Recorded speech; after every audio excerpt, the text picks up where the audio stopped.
हम उनसे लड़ना नहीं चाहते, हम नहीं लड़ना चाहते। आप जानते हैं कि पाकिस्तान इस वक्त किसी किस्म की लड़ाई अफोर्ड नहीं कर सकता। यकीनन मिलिट्री ने उनको कहा होगा, इसीलिए वो इस किस्म की बातें कर रहे हैं, वरना तो वो भारत का नाम भी ना लेते। आज इंडिया में तो शायद लोग पाकिस्तान पे हंस रहे हैं, इस पे भी कमेंट कीजिएगा। वो देख रहे होंगे कि ये क्या तमाशा बने हुए हैं और कैसे कैसे सियासतदानों ने हमें कहाँ पहुंचा दिया है। हमने नारे लगाए कि हम इंडिया को तबाह कर देंगे, राइट। इंडिया के अंदर बातें होती हैं, बातें हुई कि पाकिस्तान को हम फना कर देंगे, या अगर हम वो जो सारे निकल आए हैं हम तो वो सुसु भी करें जी, वो इंडिया पाकिस्तान डूब जाएगा, पाकिस्तान तबाह हो जाएगा सारी जिंदगी हमेशा के लिए। ये क्या बात कर रही है, हमेशा के लिए?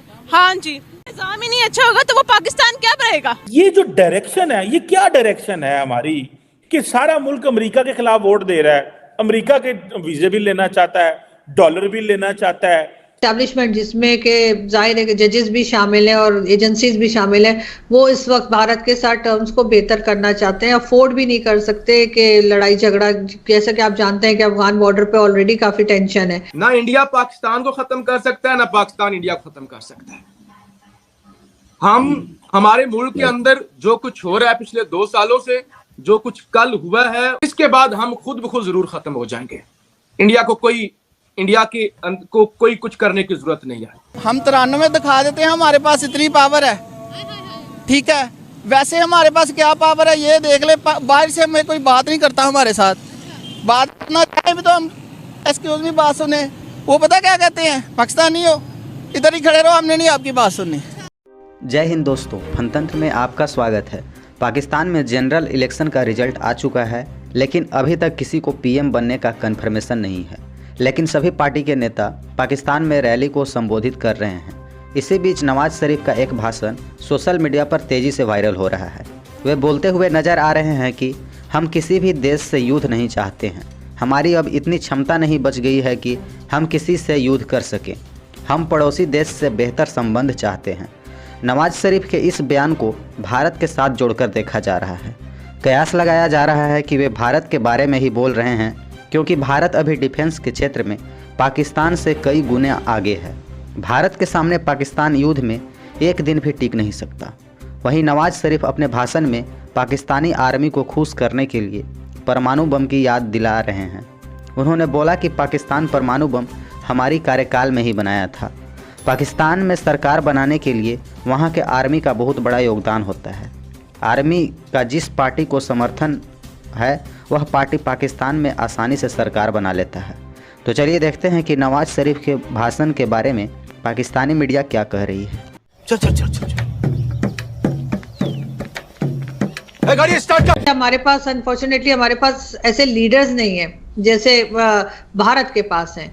चाहे वो उनके प्राइम मिनिस्टर मोदी हो, बेशक हमारे साथ उनकी ना बनती हो, पाकिस्तान को वो बहुत सख्त किस्म के जवाब देते हैं, बहुत सख्त किस्म की पॉलिसीज हैं उनकी, बहुत स्ट्रिक्ट पॉलिसीज हैं पाकिस्तान के लिए, लेकिन अपनी कंट्री के लिए वो बहुत अच्छे हैं। अपनी कंट्री में उन्होंने बहुत प्रोग्रेस की है, अपनी कंट्री में उन्होंने बहुत इकोनॉमी और हर चीज़ बेहतर की है। और ऐसे ही उनके फॉरेन मिनिस्टर भी हैं। अकेले प्राइम मिनिस्टर से कुछ नहीं होता, जो मोदी जी की टीम है पूरी वो बहुत शानदार है। और मेरा ख्याल है कि इसमें कोई हर्ज नहीं है कि अगर अपने से बेहतर या अपने से बड़ी कंट्री से कुछ सीख लिया जाए। और ये चीज़ अगर नवाज शरीफ साहब लोगों के दिमाग से निकाल सके थोड़ी बहुत कि भारत हमारा दुश्मन है, ये बात अगर छोड़ दी जाए और इसके बजाय ये देखा जाए कि भारत हो, चाहे बांग्लादेश हो या इवन चाइना हो, इस तरह की जो नेबरिंग कंट्रीज हैं वो हमसे बेहतर है इकोनॉमी वाइज और कई तरीके से, तो हम उनसे सीख कर अपने आप को बेहतर बनाएं। थोड़ा सा पॉजिटिव सोचना पड़ेगा इन लोगों को। वैसे बड़ा मुश्किल काम है इनके लिए, लेकिन कोशिश की जा सकती है। जी, आपने कहा कोशिश की जा सकती है और भारत का आपने जिक्र किया और नवाज शरीफ ने भी अपनी तकरीर में इशारा दिया। जब हमसायों की बात होती है, जब पाकिस्तान के लीडर हमसायों की बात करते हैं तो उसमें ऑफ कोर्स अगर नाम ना भी लें तो भारत नंबर 1 होता है, इसलिए सबसे बड़ा बॉर्डर भी भारत के साथ है और सबसे ज़्यादा कॉम्प्लेक्स रिश्ते नाते भी भारत के साथ हैं। तो ये भी कहा जा रहा था कि नवाज शरीफ को अगर माइनॉरिटी की सूरत में, मेजॉरिटी की सूरत में पावर में लाया जाए, जैसा कि अब लाया जा रहा है अपेरेंटली, तो उसमें एक बड़ा एजेंडा ये है कि भारत के साथ नवाज शरीफ तल्लुकात को ठीक कर सकते हैं। भारत को पाकिस्तान की कोई अब परवाह नहीं रही, ना पाकिस्तान का कोई इंतज़ार है। भारत को तो सिर्फ ये देखना है कि क्या पाकिस्तान की तरफ से कोई अक्ल की बात होती है, रीज़नेबल बात होती है, तो वो नवाज शरीफ से एक्सपेक्ट की जाती है। आज उन्होंने अपनी स्पीच में इशारा भी दे दिया। तो आपको लगता है कि जितना भी उनका इक़्तिदार का अब ये दौर होगा, साल, सवा साल, डेढ़, 2 साल, व्हाटएवर, इसमें वो कामयाब हो पाएंगे? मिलिट्री उनको ग्रीन लाइट दे देगी कि चलिए आप कुछ ना कुछ चीज़ें मेंड करें? सर, इस वक्त भी नवाज शरीफ साहब जो स्टेटमेंट दे रहे हैं वो यकीनन डिक्टेशन लेकर ही दे रहे हैं, अपनी तरफ से नहीं कह रहे होंगे। यहाँ पे कोई दे नहीं सकता, खासतौर पे पॉलिटिशियंस। तो यकीनन मिलिट्री ने उनको कहा होगा, इसीलिए वो इस किस्म की बातें कर रहे हैं, वरना तो वो भारत का नाम भी ना लेते। अदरवाइज आपको पता है कि जो भी प्राइम मिनिस्टर आता है वो आते के साथ ही सबसे पहले कश्मीर कश्मीर करता है, लेकिन नवाज शरीफ साहब ने नहीं किया है।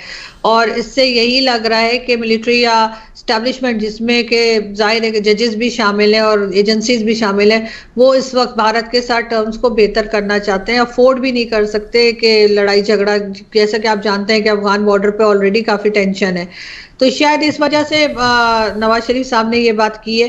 इंडिया जो हमारा नेबर है उसका मीडिया के साथ में भी आज काफी एंगेजमेंट हुई, वो भी हंस रहे हैं हमारे ऊपर। आप क्या देख रहे हैं? Narendra Modi, doctor Jaishankar, international community कैसे देख रही है पर्टिकुलरली ये जो 2 दिन के इवेंट्स हैं? चीमा साहब देखें, मैं अज्यूम करना चाहूंगा कि आज हमारे भारतीय दोस्त क्या कर रहे हो, पहले हंसते होंगे फिर बाद में रोते होंगे। वो हंसते इसलिए होंगे कि ये क्या ड्रामा है यार, ये क्या हो क्या रहा है। रोते इसलिए होंगे कि हम तरक्कियों पे जा रहे हैं, पड़ोस में आग लगी हुई है, पड़ोस का कोई फ्यूचर ही नहीं है। एक ऐसा कंट्री जिसके साथ हमारा बॉर्डर अटैच है और वो फ्यूचरलेस है, होपलेस है। ये उनकी फीलिंग्स ये होंगी। दूसरा, चीमा साहब, मैं ये बताना चाहूंगा कि इंटरनेशनल मीडिया इसको किस तरह रिपोर्ट करता रहा। सबसे पहले जब मेरी कल आंख खुली है, जब अर्ली स्टेजेस पे था, मैं बताना चाहूंगा आपको, वो कहते थे वहां सोल्जर ज्यादा है, वोटर कम है। फिर उसके बाद उन्होंने एक हल्का नंबर, कराची का पोलिंग स्टेशन 81 मेंशन किया गया है कि 2 बजे के बाद तक वहां पे पोलिंग स्टार्ट ही नहीं हुई थी। आप ये समझते हैं ना, आपको ये सबसे बड़ा प्रॉब्लम है। पाकिस्तानी ये फराडिये जो हैं, इनको ये समझते हैं कि सारी दुनिया नाक में रोटियां डाल रही है, हम सबसे ज्यादा स्मार्ट हैं, हमने बेवकूफ IMF वाले पैसे देते हैं, हमने इनको बेवकूफ बनाया। ये आपका परसेप्शन IMF के बारे में ये है। आपके अफसरान, आपके ये जो जितने फराडिये किस्म के ये कई जो फॉरेन सेक्रेटरी क्वालिफाइड है ऑक्सफोर्ड के और ये सारे हार्वर्ड के, ये समझते हैं हमने IMF को बेवकूफ बनाया, ये नाक में रोटियां डाल रहे। अगलों ने 81 पोलिंग स्टेशन कराची का मेंशन किया है कल इंटरनेशनल मीडिया पे। फिर उन्होंने कहा कि कई पोलिंग स्टेशंस के ऊपर बैलेट ही खत्म हो गए थे। आप ये समझ रहे हैं कि सारा ड्रामा, ये people are not watching it. आप ये समझते नहीं है कि जब आप पासपोर्ट लेके अपना बाहर जाते हो तो थप्पड़ मुंह पे किस तरह पड़ते हैं, क्यों मारते हैं दुनिया, क्यों कहते हैं वो निकाल लेते हैं लाइनों से, आपको कहते हैं इधर आ जाओ भाई, क्यों आज कहते हैं, क्या वजह है? ये वजूहात है। तो चीमा साहब, दर हकीकत मैं हमेशा ये कहता हूं, मैं वाहिद एक ऐसा इंसान हूं जो देख रहा हूं मुसलसल अमेरिका में देख के, और मेरी सारी जिंदगी का रिजल्ट ये है, Nations can not survive without nationalism. और अगर तुम लोग नए हो तो सब्सक्राइब करो, वो जो लाल वाला बटन है उस पर फूट फेंक के मारो या फिर मोमबत्ती, मुझे नहीं पता, बस क्लिक हो जाना चाहिए।